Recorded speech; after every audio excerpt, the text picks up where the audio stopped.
Efésios 4, versículo 17. Diz assim: isto, portanto, digo, e no Senhor testifico, que não mais andeis como também andam os gentios, na vaidade dos seus próprios pensamentos, obscurecidos de entendimento, alheios à vida de Deus por causa da ignorância em que vivem, pela dureza do seu coração, os quais, tendo se tornado insensíveis, se entregaram à dissolução para, com avidez, cometerem toda sorte de impureza. Mas não foi assim que aprendestes de Cristo, se é que de fato tendes ouvido e nele fostes instruídos, segundo é a verdade em Jesus, no sentido de que, quanto ao trato passado, vos despojeis do velho homem, que se corrompe segundo as concupiscências do engano, e vos renoveis no espírito do vosso entendimento, e vos revistais do novo homem, criado segundo Deus, em justiça e retidão procedentes da verdade. Por isso, deixando a mentira, fale cada um a verdade com o seu próximo, porque somos membros uns dos outros. Irai-vos e não pequeis. Não se ponha o sol sobre a vossa ira, nem deis lugar ao diabo. Aquele que furtava, não furte mais, antes trabalhe, fazendo com as próprias mãos o que é bom, para que tenha com que acudir ao necessitado. Não saia da vossa boca nenhuma palavra torpe, e se unicamente a que for boa para edificação, conforme a necessidade, e assim transmita graça aos que ouvem. E não entristeçais o Espírito de Deus, no qual fostes selados para o dia da redenção. Longe de vós toda amargura, e cólera, e ira, e gritaria, e blasfêmias, e bem assim toda malícia. Antes, sede uns para com os outros benignos, compassivos, perdoando-vos uns aos outros, como também Deus em Cristo vos perdoou. Meus irmãos, as epístolas paulinas, elas são muito didáticas. O apóstolo Paulo, ele tem como costume explicar a doutrina na primeira parte das suas epístolas e depois fazer a aplicação dessas doutrinas. Nos capítulos 1, 2 e 3 aqui de Efésios, o apóstolo Paulo fala acerca do plano eterno de Deus. Ele abre a epístola aos Efésios falando sobre uma doutrina maravilhosa que, infelizmente, tornou-se hoje motivo de disputas, a doutrina da eleição. E Paulo é bem claro em dizer que Deus, Ele nos escolheu em Cristo, Ele nos predestinou para sermos adotados como filhos. Ele já inicia a carta aos Efésios mostrando a trindade envolvida, quando o Pai nos escolhe para a salvação, o Filho Jesus Cristo é o nosso Redentor e o Espírito Santo é o que nos sela. O Espírito Santo é quem aplica a obra em nosso coração, nos santifica até o dia que Cristo voltar para nos buscar. Então, tanto o Pai, quanto o Filho, quanto o Espírito Santo estão envolvidos em nossa salvação. E a minha e a sua salvação, diz o apóstolo Paulo, ela começou na eternidade, quando Deus nos escolheu. Deus já tinha um projeto de unir povos de todos os lugares do mundo e fazer deles a igreja de Cristo Jesus. No Antigo Testamento, a Bíblia é bem clara que Deus ele escolhe o povo de Israel. O povo de Israel é aquele povo étnico de Deus, que recebe as promessas, a aliança e tudo mais. Porém, depois que Cristo vem ao mundo, nós percebemos que os gentios, ou seja, aqueles que não são judeus, eles também entram dentro do plano de Deus. Então Paulo explica que esse povo de Deus, que é chamado de corpo de Cristo na Bíblia, é um mistério que estava oculto em outros tempos. Paulo vai dizer que o povo de Deus hoje então é formado de pessoas de várias tribos, línguas, povos e raças, e ele diz que esse povo todo está unido em Cristo Jesus. Portanto, meus irmãos, ele fala sobre a unidade desse povo. No capítulo 1 ele fala como Deus escolheu, no 2 o chamado, no 3 ele explica com mais detalhes como é esse povo. Ele vai mostrar que nós somos herdeiros da promessa, tanto quanto os judeus convertidos. E agora no capítulo 4, também 5 e 6, ele vai aplicar tudo o que ele diz. Se os irmãos voltarem no versículo 1 do capítulo 4 que nós lemos aí,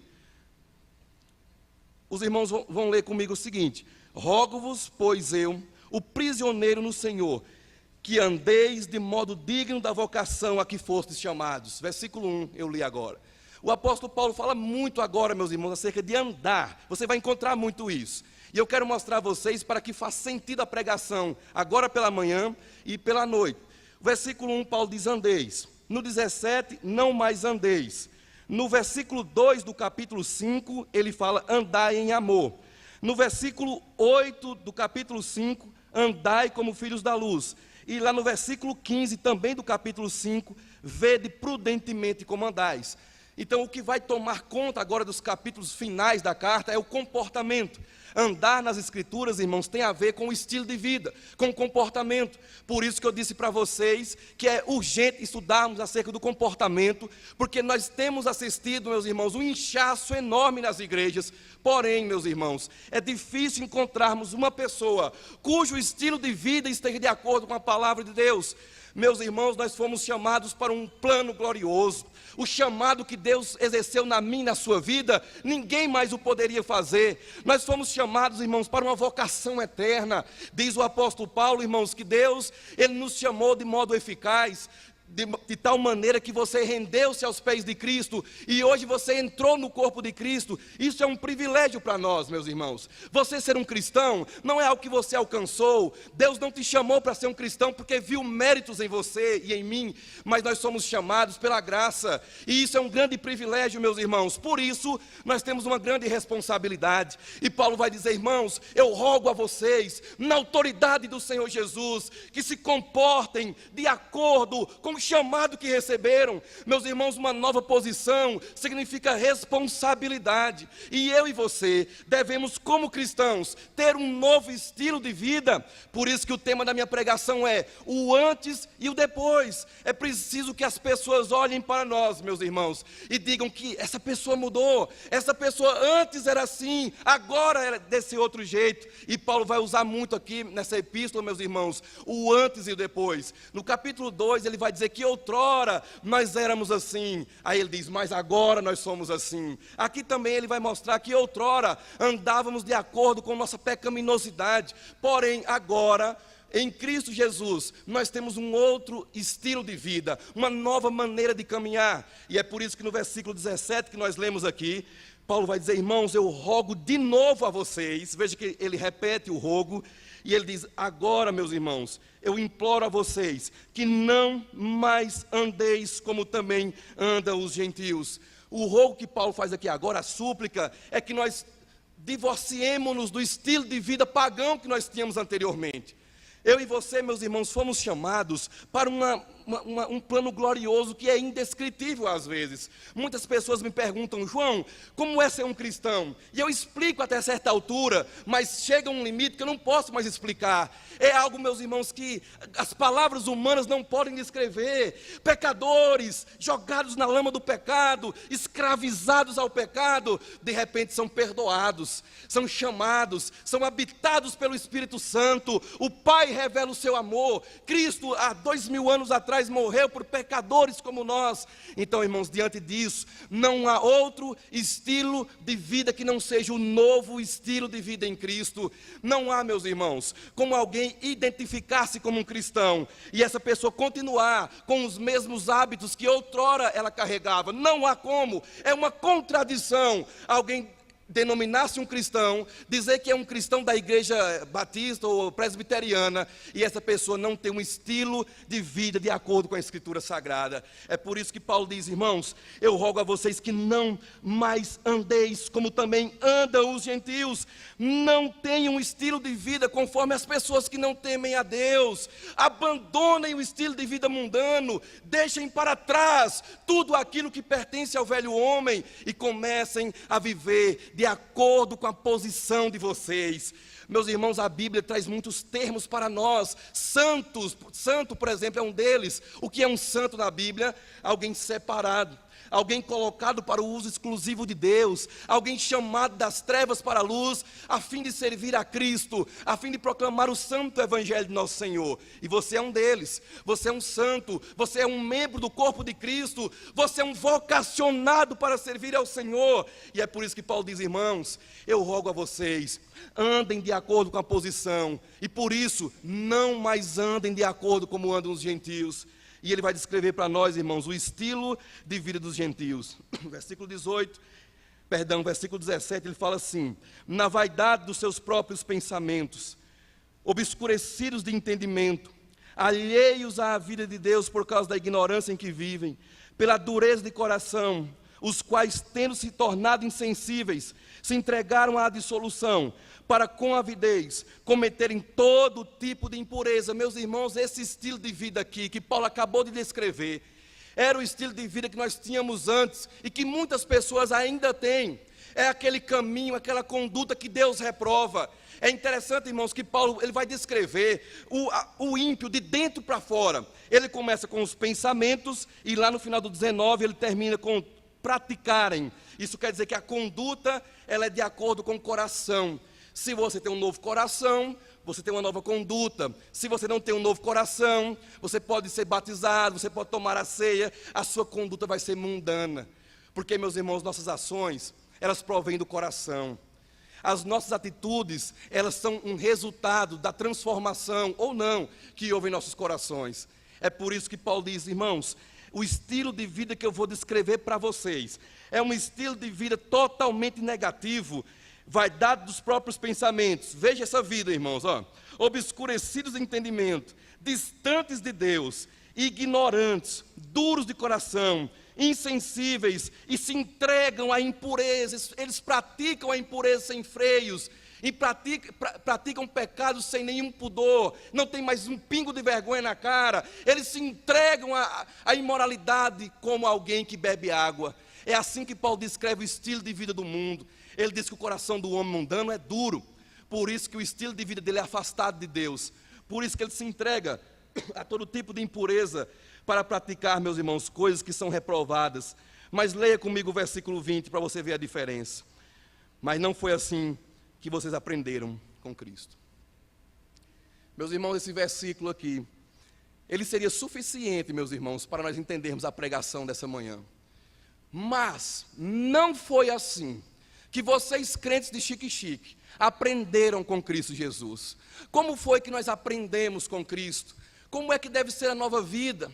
Paulo explica nos versículos 22 e 23 e 24, no sentido de que, quanto ao trato passado, vos despojeis do velho homem, que se corrompe segundo as concupiscências do engano, e vos renoveis no espírito do vosso entendimento, e vos revistais do novo homem, criado segundo Deus, em justiça e retidão, procedentes da verdade. Meus irmãos, o nosso modelo agora é Jesus. Se você realmente foi convertido, você foi chamado para andar em santidade. E eu digo a você, cristão, você não tem opção. Não há como você, João, eu posso escolher um outro estilo de vida. Não. Se você foi chamado por Cristo, se você realmente é uma nova pessoa, então você tem que ter um novo caminhar, um novo estilo de vida. E é por isso que Paulo diz, mas não foi assim que aprendesse de Cristo. Quando estávamos no mundo, meus irmãos, nós não tínhamos Jesus. Jesus Cristo para nós era uma personagem ocidental e nada mais do que isso. Lembrávamos de Jesus Semana Santa ou não, né? eu nem na Semana Santa lembrava, mas irmãos, de repente, esse Jesus Cristo tão distante de nós, esse Jesus Cristo tão do outro lado, meus irmãos, ele se aproxima de nós. Ele está conosco, Ele nos salvou. Nós que antes o desprezávamos, agora o amamos. Aconteceu algo em nossas vidas. Nós fomos reconciliados. Nós fomos unidos a Cristo Jesus. E é por isso que Paulo diz, irmãos, vocês agora estão em Cristo. Vocês agora não são mais pessoas mundanas. Vocês agora são pessoas que foram convertidas por Jesus, salvas por Jesus e que devem aprender de Jesus Cristo todos os dias. E quanto ao trato passado, quanto à vida passada, Paulo diz, vocês têm que se despojar do velho homem, que se corrompe segundo as concupiscências do engano. Quem é o velho homem aqui, meus irmãos? A velha natureza, aquela humanidade que nós vivíamos antes, depravada, pecaminosa, corações endurecidos, longe de Deus, entregues aos nossos pecados. Outrora, meus irmãos, nós vivíamos de acordo com o curso do mundo, nós seguíamos a potestade do ar, que é o diabo, nós andávamos de acordo com o príncipe do mundo e de acordo com o curso do mundo, de acordo com a concupiscência da carne, a vontade e os desejos do coração. E aí Paulo diz, mas agora deve ser totalmente diferente, porque, meus irmãos, nós fomos convertidos, e porque nós fomos convertidos, e porque nós fomos chamados, Paulo diz, então despojem-se do velho homem. A expressão despojeis é o que rege o versículo 22, e despojeis aí, meus irmãos, vem de uma palavra grega que significa colocar de lado, traz a ideia de alguém tirando vestes sujas para vestir-se de roupas novas. Então Paulo diz, meus irmãos, tudo aquilo que é do velho homem, tudo aquilo que fazia parte da sua vida antiga, ponha de lado, abandone. Quanto ao trato passado, despojem-se disso, abandonem isso. Corram dos pecados do velho homem, digam não aos desejos malignos que ainda há em seu coração. E é por isso, irmãos, que nós temos que ter um antes e um depois. Se você percebe que na sua vida não houve um antes e um depois, percebe que você é a mesma pessoa de outrora, então tome muito cuidado. Você pode estar sentado no banco de uma igreja carregando condenação nas suas costas. É preciso que haja, meus irmãos, uma mudança. É obrigatório que haja essa mudança, porque nós não somos mais as mesmas pessoas. E aí Paulo diz, olha, despojem-se, abram mão. O que Paulo quer dizer é o seguinte, interrompam aquele estilo de vida pecaminoso que vocês viviam. Digam não aos desejos do coração que são depravados e pecaminosos. Digam não a todo o estilo de vida que outrora você vivia e que hoje muitas pessoas ainda vivem. E ele diz no 23, renovem-se no espírito do entendimento. E no 24 ele diz, e vos revistais do novo homem, criado segundo Deus, em justiça e retidão procedentes da verdade. Atenção aqui, você pode esquecer o sermão todo, mas lembre-se pelo menos disso. Todos os cristãos, todos os dias, têm que despojar-se do velho homem, renovar a sua mente e revestir-se do novo homem. Todos os cristãos, todos os dias, têm que dizer não para os pecados de outrora, renovar sua mente na presença de Deus, ouvindo a palavra de Deus, lendo a palavra de Deus, e revestir-se do novo homem, adotar novas práticas. Todo cristão deve fazer isso, reprovar, rejeitar velhas práticas e adotar, começar a viver novas práticas na sua vida. É preciso que haja o antes e depois. É preciso que você deixe o velho homem para lá e se revista da nova posição. O cristão está dentro de uma nova humanidade, um novo homem que é o povo de Deus, é o corpo de Cristo. O cristão não está mais debaixo do pecado e da condenação de Adão. O cristão está debaixo da salvação e da bênção de Cristo Jesus, e por isso ele tem que reprovar o velho homem, ele tem que renovar a sua mente e revestir-se do novo homem, andar de acordo com a posição em que está, viver de acordo com a nova posição, o novo lugar que ele se encontra agora. E então, meus irmãos, Paulo aplica tudo o que ele disse até agora. Se ele nos ordenou a deixar o velho homem, renovarmos e revestirmos-nos do novo homem, agora dos versículos 25 a 32, ele vai mostrar isso na prática como se dá. Vejamos, versículo 25, Paulo diz assim, por isso, ou seja, de acordo com tudo que eu disse até agora, deixando a mentira, fale cada um a verdade com o seu próximo, porque somos membros uns dos outros. Os irmãos vão ver aqui nessa sessão muito do deixe isso, aí faça isso, deixe isso e faça aquilo. Sabe por que Paulo escreve dessa maneira? Porque ele está mostrando na prática o que é despojar-se do velho homem e revestir-se do novo homem. E ele então aplica, já começa numa área muito difícil, meus irmãos, e diz, deixando a mentira, despojando do velho homem, fale cada um a verdade, revestindo-se do novo homem, porque somos membros uns dos outros. E o primeiro ponto da pregação é, abandonem a mentira e falem a verdade. O cristão não pode deixar que dos seus lábios saia mentira. O cristão não pode ter falsidade, ele não pode ter uma palavra dúbia. O cristão não pode mentir. Para ficar mais claro para vocês, se nós fomos salvos pela verdade, meus irmãos, se nós estamos cheios da verdade, por que falar a mentira? Por que expressarmos o que é enganoso dos nossos lábios? Paulo diz, irmãos, o velho homem mentia.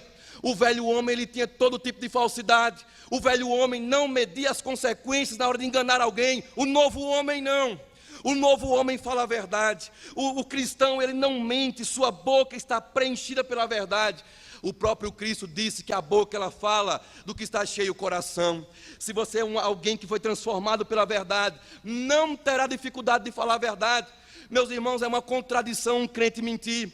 O cristão não pode mentir para ninguém, em especial para os seus irmãos, porque somos membros uns dos outros. Por isso que Paulo diz, irmãos, deixando a mentira, fale cada um a verdade com o seu próximo. O velho homem mentia. Quando você não era crente, você e eu expressávamos aquilo, meus irmãos, que é de mais nojento. Eu particularmente mentia, como diz lá em Itaguaçu, mentia que era uma beleza, meus irmãos. Mas agora em Cristo, eu não posso mais fazer isso. Nem você. Em Cristo nós não podemos ser pessoas mentirosas. Não podemos usar de astúcia para enganar alguém. Não podemos ter lábios enganosos. A boca do cristão não pode emitir coisas do velho homem. A boca do cristão só deve pronunciar o que diz respeito, ao novo homem. É por isso, meus irmãos, que santidade, vida cristã, é dificílimo.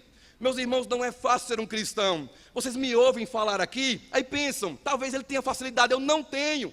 Eu conheço as minhas lutas, eu conheço as minhas fraquezas. Quem bem me conhece sou eu mesmo, meus irmãos. Eu sei como é difícil falar a verdade.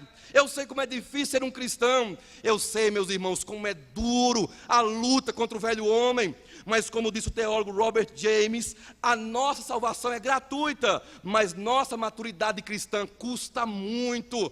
Meus irmãos, ser um cristão envolve uma batalha, envolve uma luta. E é por isso que Paulo diz, deixe isso e fale isso. Você cristão não pode baixar a guarda, não pode deixar de lutar. Nós precisamos lutar, meus irmãos, até Cristo nos buscar. É uma luta, é uma batalha. Nós não estamos, meus irmãos, numa cadeira de balanço, olhando para um horizonte lindo. Estamos em plena batalha, estamos em plena luta. E como disse Charles Haddon Spurgeon, Deus, livra-me do homem mau que sou eu, o pior homem do mundo. Nossa natureza humana, carnal, aquele velho homem que ainda existe dentro de nós é perigosíssimo. E se dermos lugar, meus irmãos, logo logo, nossa conduta não terá diferença nenhuma com a conduta de um não cristão.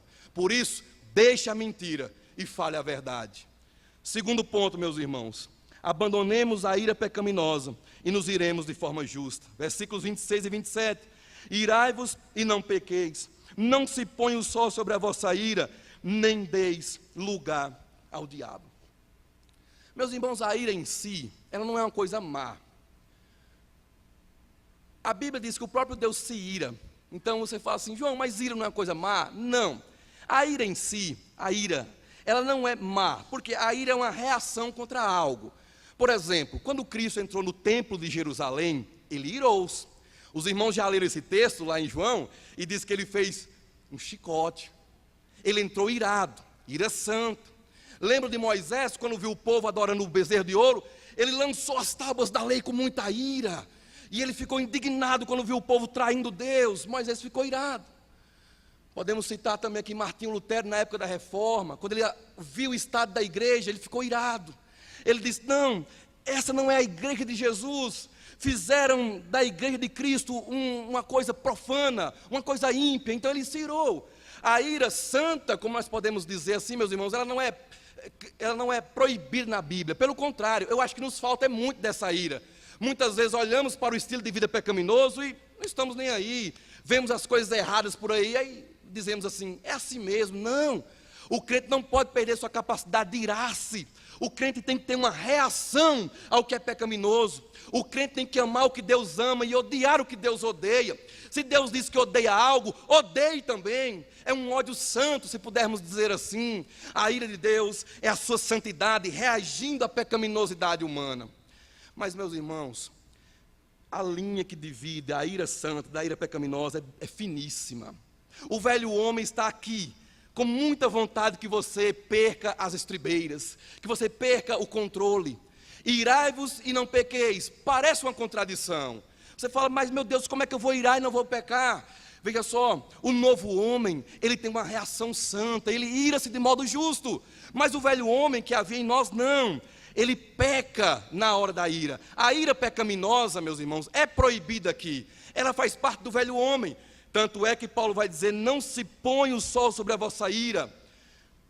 Como eu disse aqui, meus irmãos, é muito fácil nós saltarmos da ira justa para a ira injusta. É muito fácil você passar na rua e encontrar alguém na vida pecaminosa e dizer assim, eu abomino isso. De repente chega na igreja, um irmão fala uma coisa que você não gosta muito e você se ira contra o irmão. Esta já é a ira pecaminosa. Aí já é o velho homem, querendo que você guarde aquilo no coração e leve mágoas por anos. Não se põe o sol sobre a vossa ira, quer dizer, não estenda o tempo com a raiva no coração, não alimente o rancor no coração, não deixe o seu coração ficar cheio de mágoas, de raiva, de ódio. Não permita que o sentimento mau, a ira pecaminosa, aquele desejo de esganar alguém, não deixe que isso ganhe no seu coração espaço. Não permita que isso tome conta do seu coração, de modo que você estenda longos períodos de tempo com isso no coração, mas desfaça-se já de toda a ira pecaminosa. Meus irmãos, a raiva, o ódio não fazem parte do coração do novo homem, do cristão. O coração do cristão não pode ser um armazém de coisas ruins, de sentimentos ruins, azedos, de raiva, de ressentimento. Não pode, meus irmãos. Um certo dia alguém me disse que uma pessoa, não daqui nem de Itaguaçu, uma pessoa estava na igreja há 10 anos, pasmem, sem falar com o irmão. 10 anos de ceia do Senhor, com ressentimento. Ela não leu a expressão que diz: não se ponha o sol sobre a vossa ira, não deixe que chegue a noite e o outro dia, e lá esteja a raiva. Desfaça-se rapidamente da raiva, tire a mágoa do seu coração. Sabe por quê? Versículo 27, você vai dar lugar ao diabo. Satanás, ele vai destruir a vida de pessoas que guardam raiva no seu coração. Quando eu e você estamos com o coração cheio de ressentimento, um coração cheio de mágoa, de ódio, de raiva, meus irmãos, Satanás, ele trabalha com essas ferramentas. É por isso que o novo homem não pode fazer isso. O novo homem não pode ter no seu coração ressentimentos, ele não pode ter mágoas no seu coração, porque isso é ferramenta para o trabalho de Satanás na sua vida.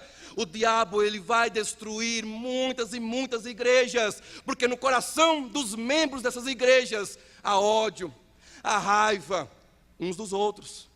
Não é tanto de gente lá fora, não. É de gente dentro da própria igreja. É do próprio irmão em Cristo. É por isso que Paulo disse: irmãos, desfaçam-se rapidamente disso. Isso é o velho homem. Isso não faz parte da vida de vocês. Lancem longe de vocês tudo isso aí, porque Satanás, ele está com muita vontade de destruir relacionamentos. E ao encontrar o seu coração cheio de raiva, será um terreno fértil para que ele faça isso. Aí você fala que nada. O diabo é ninguém perto de mim, o diabo é ninguém. Não faça isso. O apóstolo Paulo, que era um homem de uma espiritualidade invejável, um homem de muita comunhão com Deus, ele disse, o próprio apóstolo Paulo disse: nós não ignoramos as artimanhas do maligno. Ele vai dizer lá em Coríntios: por que eu e você temos que duvidar? Satanás realmente tem um poder limitado, ele não tem o mesmo poder que Deus. Ele, o diabo, é menor do que Deus com toda certeza, mas ele pode usar a sua raiva, ele pode usar o seu coração magoado para destruir relacionamentos. É por isso, meus irmãos, que isso não pode fazer parte da vida do cristão. O novo homem não tem nada a ver com raiva, o novo homem não tem nada a ver com mágoas e ressentimentos. Pelo contrário, o novo homem tem seu coração cheio de santidade, de modo que quando ele vê corrupção, pecaminosidade desenfreada, blasfêmias contra Deus. Quem não assistiu na televisão ou na internet, principalmente, aquelas profanações na parada LGBT, onde homossexuais colocavam crucifixo no ânus. Ao olhar para aquilo dali, meus irmãos, nós temos que nos indignar. Aquilo é profanação. Ou então um pastor, entre aspas, um pastor que eu assisti ontem, que ele levantava a Bíblia e dizia assim: tem pastores que dizem que essa... eu não vou dizer o nome, é bem duro o nome. Essa é a palavra de Deus, e jogou a Bíblia para lá. Me deu vontade de entrar no computador, assim, pegar ele depois. Aí eu pensei: não, essa ira aí já não é mais santa, não. Mas a indignação é. E eu me indignei. Eu fiquei, meus irmãos, irado, como eu gosto de brincar em Itaguaçu, eu fiquei irado, meus irmãos, ao ver aquilo dali. Então esse sentimento de reação, o cristão pode ter, e na verdade tem que ter. Mas, meus irmãos, isso é o novo homem. E tome muito cuidado, porque daí para cá é ligeiro. Para que você olhe para uma cena e fique indignado, e para um irmão também, é uma questão de segundos. É por isso que nós temos que ter cuidado e saber dividir. A ira do crente tem que ser direcionada ao que é profano, mas ao irmão não. Para com o irmão nós temos que direcionar amor, carinho, amizade, intercessão, estender a mão. Para o mundo não, nós temos que ter indignação, não com o pecador em si, mas os pecados e a maneira como eles levam sua vida. E aí vem o terceiro ponto, irmãos, versículo 28. Abandonem a vida ilícita, trabalhem e pratiquem a caridade. Versículo 28, Paulo diz: aquele que furtava, não furte mais, antes trabalhe, fazendo com as próprias mãos o que é bom, para que tenha com que acudir ao necessitado. Olha o que é que Paulo diz aqui agora. Aquele que furtava, eu acho interessante a linguagem de Paulo, aquele que furtava, aí ele diz: não furte mais. Por quê? Ele tem que se despojar do velho homem. Lá no mundo, meus irmãos, eu me lembro ainda de cenas que eu presenciei, onde as pessoas envolvidas com coisas ilícitas, e eu envolvido porque estava vendo, não estava bem no meio, mas ouvi, na verdade, muitas conversas ilícitas acerca do ganho de dinheiro de modos não verdadeiros, aquele ganho que é ilícito, meus irmãos. E eu me lembro que aquelas pessoas tinham prazer em conversar sobre o dinheiro público até, e dizer que elas estavam fazendo o bem para a cidade, quando na verdade aquelas pessoas estavam usando, né, de meios ilícitos para ganharem sua vida. Lá em Itaguaçu, meus irmãos, apesar de ser uma cidade tranquila, mas algumas pessoas não têm assim muito costume de levar a sua vida de modo lícito. E eu creio que alguns cristãos, como lá em Itaguaçu tem, também no passado tiveram uma vida, infelizmente, ilícita, se envolveram em coisas errôneas, em coisas totalmente erradas. Só que Paulo diz: se você um dia já fez isso, não faça mais. O cristão que antes furtava, o cristão que quando no tempo que ele não era crente, ele se envolvia com coisas erradas, ele ganhava dinheiro com meios ilícitos, ele não pode mais fazer isso. Mas o que é que ele faz agora? Como é que o novo homem se comporta? Ele trabalha, fazendo com as próprias mãos o que é bom. Meus irmãos, o trabalho aparece aqui na seção da santidade prática. Isso quer dizer que você não pode olhar para o seu trabalho e dizer assim: hoje é segunda-feira, lá vou eu em mais uma jornada, né, tediosa, lá vou eu em mais uma jornada que eu queria me livrar disso o mais rápido possível. Meus irmãos, o trabalho, ele, segundo a Escritura, faz parte da vida do novo homem. O cristão, ele não recorre a meios ilícitos para ganhar dinheiro. Pelo contrário, Paulo diz que ele abandona todos os meios ilícitos, ele rejeita todos os meios ilícitos, e ele procura todos os meios lícitos diante de Deus e dos homens, e assim ele trabalha e faz algo útil com as suas mãos. Uma aplicação aqui para os irmãos que trabalham como funcionários, independente de onde trabalham: não aceitem propostas que vão de encontro com a palavra de Deus, aquelas propostas de rios de dinheiro na sua conta, mas que vão quebrar os princípios da palavra de Deus. Aquele que estava envolvido em meios ilícitos, não faça mais isso. Mas se é um cristão, então trabalhe. Aí você fala: João Marcos, mas eu trabalho tanto e ganho tão pouco. Se eu me envolvesse lá com os esquemas, eu ganharia tanto. Mas você desonraria o nome do Senhor e provaria que você ainda é o velho homem que se corrompe de acordo com os desejos da carne. Ainda é o velho homem que anda de acordo com o estilo de vida reprovado por Deus. Então, cristão, quer viver uma vida santa, quer viver em santidade, então trabalhe. Seja alguém que não corre do trabalho, corra dos meios ilícitos, meus irmãos, e abracem todos os meios lícitos para ganhar dinheiro. Aí você fala assim: João, mas eu posso, trabalhando, cair em outro pecado, no pecado do materialismo. Eu posso ser alguém que quer trabalhar só visando a mim mesmo. Foi pensando nisso que Paulo completou o versículo 28, para que tenha com que acudir ao necessitado. Nas igrejas hoje, muitas pessoas se gabam de santidade, principalmente aquelas mais carismáticas, onde a pessoa diz que é santa porque ela tem este e aquele dom, ou alguém diz que é santo porque é membro da igreja do pastor fulano. As pessoas vão confundindo santidade com coisas maiores, mais ou menos assim. Santidade é experiência espiritual, santidade é sentir um calafrio na espinha enquanto eu estou louvando a Deus. Só que Paulo vai dizer aqui que a santidade, meus irmãos, o novo homem, é ajudar um pobre. Meus irmãos, não adianta nada nós ficarmos aqui nesse púlpito e vocês aí no banco, bradando de domingo a domingo: santidade, santidade, santidade, enquanto o próximo que está bem ali fora não for atendido. Meus irmãos, não adianta você vir à igreja e dar seus louvores a Deus e no seu trabalho recorrer a meios ilícitos, esquemas milionários de dinheiro. Corra disso, fuja disso. Porque segundo a Bíblia, o homem de Deus, o novo homem, a mulher de Deus, a mulher crente não se envolve em meios ilícitos para ganhar dinheiro. A mulher crente, o homem crente, eles fazem o seguinte: eles dizem não a tudo que é ilícito, eles trabalham nos meios lícitos e eles se lembram dos pobres. Nosso quarto ponto, irmãos: abandonem o vocabulário destrutivo e adotem um vocabulário edificante. Versículo 29. Não saia da vossa boca nenhuma palavra torpe, e se unicamente a que for boa para edificação, conforme a necessidade, e assim transmita graça aos que ouvem. A palavra que Paulo usa aqui, torpe, meus irmãos, é uma palavra que significa algo podre. Era usada na época de Paulo para alimentos podres, que ao tocar em algo também deixava um mau cheiro ali. Então, quando Paulo diz que da boca do crente não pode sair nada de torpe, isso significa, meus irmãos, que nós temos que dizer não ao vocabulário destrutivo antigo que tínhamos outrora. O crente, ele não pode deixar que saia de sua boca aquilo que é destrutivo. Eu vou deixar bem claro para os irmãos: o crente não pode falar tudo. Você fala, como assim?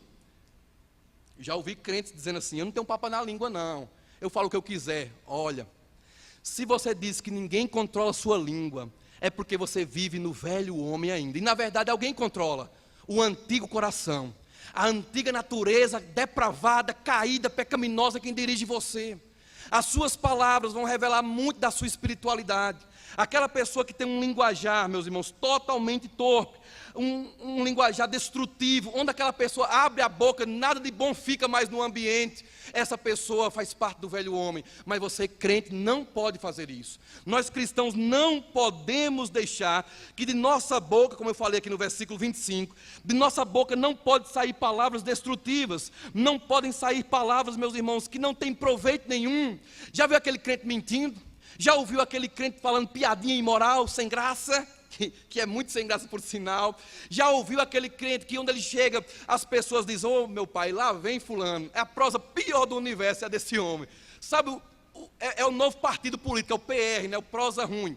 Então onde o crente está, o PR não pode estar ali, né? O crente não pode se filiar ao partido PR. O cristão, ele tem que ser do partido dos edificantes. O cristão tem que ter um linguajar que edifique. Olha o que é que Paulo diz aí: e sim, unicamente, está vendo? A palavra que for boa para edificação, conforme a necessidade, e assim transmita graça aos que ouvem. Falar mal do próximo, mentir, espalhar fuxicos, falar palavras imorais, nada disso deve proceder da boca de um cristão. São palavras destrutivas, são palavras que não edificam a vida de ninguém. Aí você me pergunta: João, e como é a boca do novo homem? Como é a língua do novo homem? Como é a língua do cristão? Edificante. Edificante. O irmão está desanimado? Use as palavras para animá-lo. O irmão está em pecado? Use as palavras para trazê-lo de volta à vida santa. O irmão está em teimosia? Use as palavras para fazê-lo render-se à palavra de Deus e desistir do seu estado de dureza de coração. O irmão está doente, está abatido, tanto física como espiritualmente, então use uma palavra para animá-lo. Vá lá e coloque o irmão para cima. Deixemos, irmãos, as palavras do velho homem para trás. Deixemos tudo que é do velho homem para lá. Como dizia o ditado antigo: não podemos enterrar o cachorro e deixar a sua cauda para fora. Tem que enterrar todo o velho homem, deixar tudo para trás, inclusive as palavras antigas, inclusive as palavras que não edificam. E o cristão tem que vigiar muito o seu linguajar. O cristão tem que ter muito cuidado, porque, meus irmãos, segundo a Bíblia, nós temos que falar unicamente aquilo que encoraja, aquilo que anima, que consola, que estimula e que repreende. Ou seja, use a sua boca para fins positivos. Use a sua boca para edificar, para animar, para sorrir. Um crente pode ser alegre? Pode. O crente pode falar algo engraçado? Pode, desde que não seja torpe, desde que não seja algo destrutivo, algo podre, como é o significado da palavra. Meus irmãos, as palavras apodrecem. Tem muitas pessoas cujo coração é tão podre que elas só falam palavras bobas. Realmente, irmãos, há pessoas, infelizmente até pessoas cristãs, que não nos dá muito desejo de sentar para conversar, porque as palavras da pessoa, meus irmãos, Deus me livre, só são para destruição. Fuxico, palavras mentirosas, vida alheia, mentiras, né? Sai como tuborgã, né? Sai palavras como água, né? na velocidade. Deixemos tudo isso, meus irmãos. Abandonemos o vocabulário destrutivo e adotemos um vocabulário que edifica. E por último, meus irmãos, abandonemos os sentimentos destrutivos e adotemos sentimentos construtivos em nossos relacionamentos. Olha o que Paulo diz no versículo 31. Longe de vós toda amargura, e cólera, e ira, e gritaria, e blasfêmias, e bem assim toda malícia. Antes, sede uns para com os outros benignos, compassivos, perdoando-vos uns aos outros, como também Deus em Cristo vos perdoou. O apóstolo Paulo é bem claro aqui, irmãos, e diz que o velho homem, ele tinha sentimentos destrutivos no coração. Como eu já expliquei aqui e volto a explicar, o cristão não pode ter no seu coração aqueles sentimentos que Paulo descreve no versículo 31. Tanto é, meus irmãos, que ele começa o versículo dizendo, longe de vós. Essa tradução, longe de vós, foi bem feita, porque é isso que Paulo quer dizer. Peguem todo o sentimento ruim que há em vocês e joguem o mais longe que vocês puderem. Afastem-se de todos os sentimentos ruins, porque, meus irmãos, nós somos um corpo, como eu expliquei no começo. E sendo um corpo, nós somos membros uns dos outros. Por isso é inaceitável que nós, como cristãos, tenhamos raiva do nosso irmão, tenhamos ódio do nosso irmão, tenhamos aquele sentimento totalmente negativo e destrutivo. É por isso que Paulo diz, irmãos, longe de vós, longe dos vossos relacionamentos, aquilo que é do velho homem. Se lá no mundo vocês tinham cólera, amargura, ira, blasfêmias, gritaria, agora em Cristo não. Agora em Cristo vocês não podem fazer isso, porque isso desanima o Espírito Santo, isso entristece o Espírito Santo. E é por isso que ele diz no versículo 30, né? Não entristeçam o Espírito Santo de Deus. Mas como é que nós entristecemos o Espírito Santo de Deus? Quando nós temos raiva no coração, quando nós temos ira em nosso coração, quando temos blasfêmias em nosso coração. Quer uma explicação mais detalhada? A amargura aqui é aquela disposição dura, é aquela pessoa que diz, eu não vou perdoar. É aquele coração empedernido, aquele coração, meus irmãos, que ainda que Cristo desce do céu e fala com a pessoa não amolece o coração.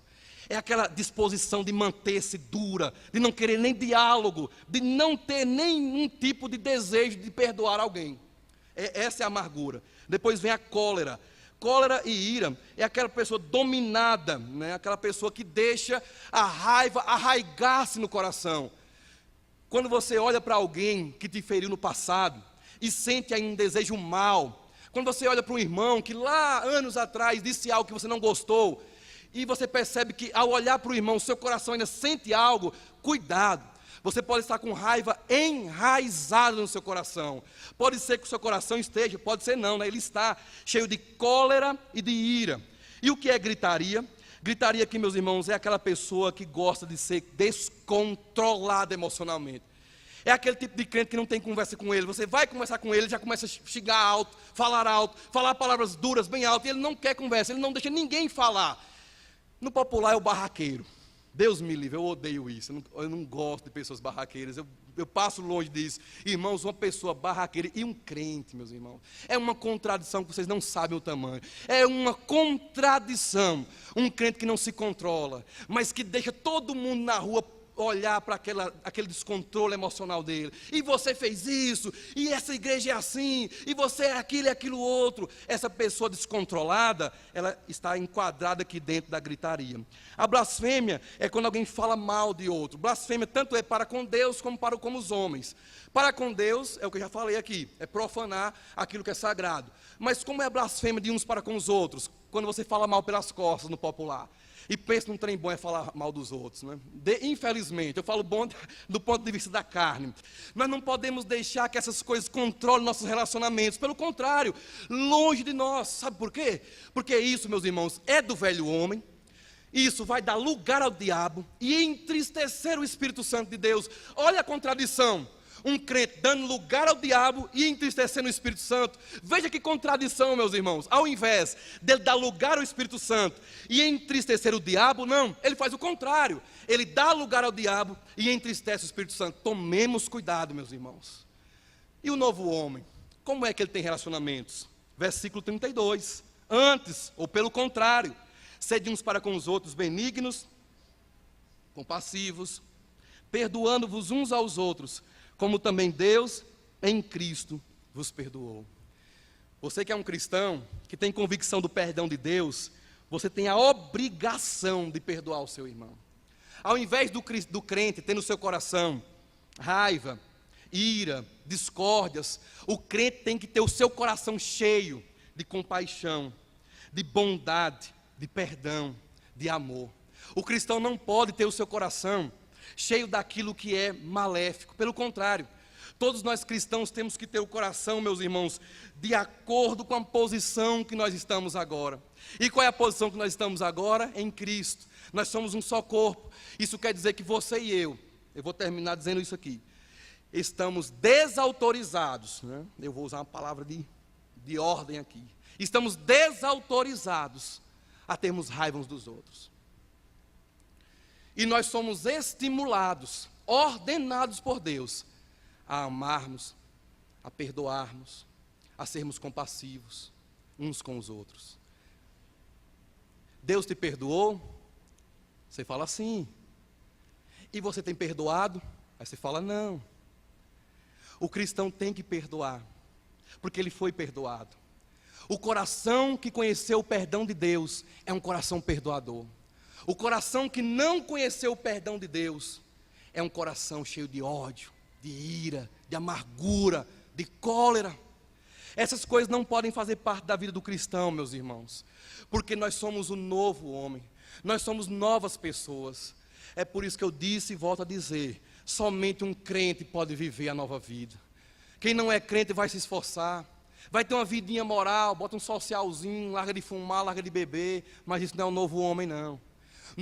A vida cristã não é só abandonar uns vícios, a vida cristã é dizer não para você mesmo, dizer sim para a palavra de Deus todos os dias. Ser um cristão não é sentar no banco de uma igreja, abrir a Bíblia e dizer aleluia, glória a Deus, ou então, como está bom o ar-condicionado aqui essa manhã, e está bom mesmo. Ser cristão, meus irmãos, é lutar contra você mesmo. Declare uma guerra contra você mesmo. Chegue na frente do espelho, ainda que seus parentes digam que você está doido e te colocam uma camisa de força. Chegue na frente do espelho e diga assim, minha luta é contra você. Seu parente está ali e vai dizer, agora endoidou de verdade. Eu sabia que ele já era doido, que ele já estava na igreja há muito tempo, mas agora eu tenho convicção que é doido mesmo. Olhe para você dia após dia e diga não. Você fala, João Marcos, o crente tem desejos ruins? Tem. João Marcos, você que está pregando para a gente, tem sentimentos ruins? Tenho, meus irmãos. Então o que é que nós temos que fazer? Dizer não para eles, lutar contra eles, entender que esses desejos maus fazem parte daquela vida que nós tínhamos outrora, mas que não temos mais agora. Como foi que nós aprendemos de Cristo?